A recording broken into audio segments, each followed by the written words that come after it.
Halimbawa po, etong issue na napag-usapan sa Senado kahapon na may live stream na Mm, nangyari sa Zamboanga na hindi agad naialis online. Nakita na ng mga mm. bata, nakita ng lahat ang tagal for Meta to take down the post. Kung ganun mangyari ulit in the future at meron na pong power ang CICC, anong po pwedeng gawin dun sa platform? Ano ba?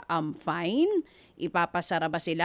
Ban? Paano po? ah, Actually nga ho yan, ito, nagawa na natin yan before DJ Chacha, Ma'am Maricel. Ano? And I dare venture that idea again. We'll be setting a recommendation, a study and recommendation to the executive, our chief executive no, sa OP, no, na nagawa na natin sa roadblocks eh. Papakomply nga natin sila eh. Kasi nga, kung hindi sila magko-comply, ibaba natin.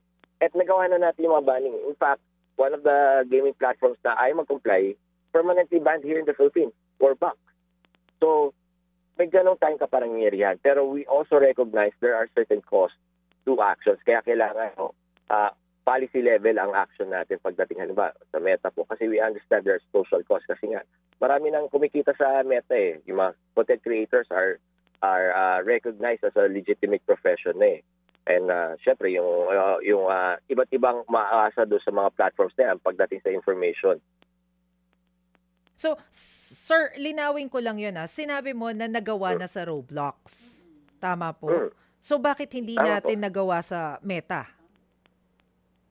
Again, I think with these platforms kasi na mayroong social cost kasi nga ho, kumikita na yung mga karamihan sa ating mga content creators, legitimate na yung profession. It has to be that particular decision has to be on policy level na parang ito ang magiging polisiya ng ating pamahalaan. At saka kailangan sweeping ho, no? Hindi tayo single out ng single platform. Kailangan sabihin natin na ang recommendation namin, lahat ng streaming platforms, lahat ng messaging platforms, lahat ng online gaming platforms, lahat ng social media platforms must set up office here. Yan yung hiningi natin sa roadblock.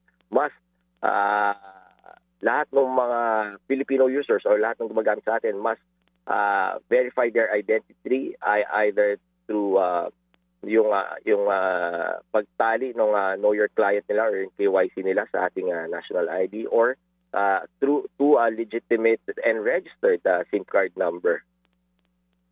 So, ibig pong sabihin, kapag ginalaw natin or nang himasok tayo dun sa Meta, ultimo yung mga account holders na kumbaga may income na from their accounts, pwedeng maapektuhan. Ganun po ba? Tama ho, kasi hindi naman natin pwedeng i-nitpick na itong account lang na to, kasi ang platform lang ang may hawak dyan. Ang pwede natin pakialaman yung mismong platform. So hindi Yeah. tayo pwede mag-block ng individual accounts, individual contents kasi ang Oo. may control dyan yung platform. Pero Oo. pwede natin tanggalin yung buong platform kung hindi sila susunod sa mga alitutunin tsaka mga batas natin. Mm. Pero Direktor, kasi you're trying to weigh things kasi sabi nyo nga po may income na nakukuha yung ibang content creators from the platform. Uunahin po ba natin Yeah. yon more than the pagpapasunod dito sa platform na ito?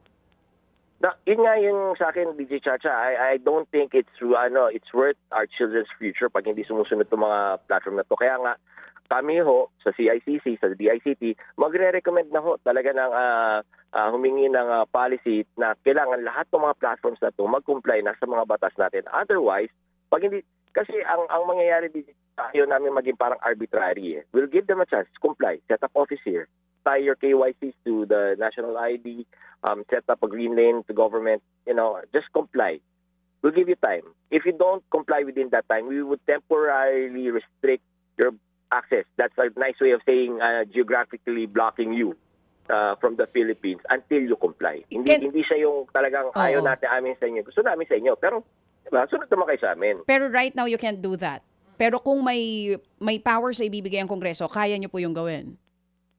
To be honest, kaya ho namin gawin yan. Gusto lang namin on a policy level because nga, yung pinag-usapan natin kanina, may social cost. It has to be, it's a decision higher than us, but we're recommending that particular course of action. Oo. Was Meta informed na kaya nyo pong gawin yan para po mas maging proactive sila dun sa mga gusto nyo ipa-take down, ipatanggal, fake news man yan or may kinalaman po sa mga crimes? I think we already did that. Kaya nga ho, meron doon sa recommendation namin, we will cite our particular proof of concepts na ginawa na ho natin yan before. Mga kapatid, patuloy po kayong tumutok sa 105.9 True FM para sa totoong balita, impormasyon, music and entertainment. Mag-subscribe sa aming YouTube channel at podcast at sundan nyo kami sa Facebook, Instagram, X at TikTok sa True Network PH. Bisitahin din po ang aming official website, truefm.ph. At panoorin din kami sa True TV Signal, Channel 19. Kami po ang 105.9 True FM. Laging true sa'yo, kapatid.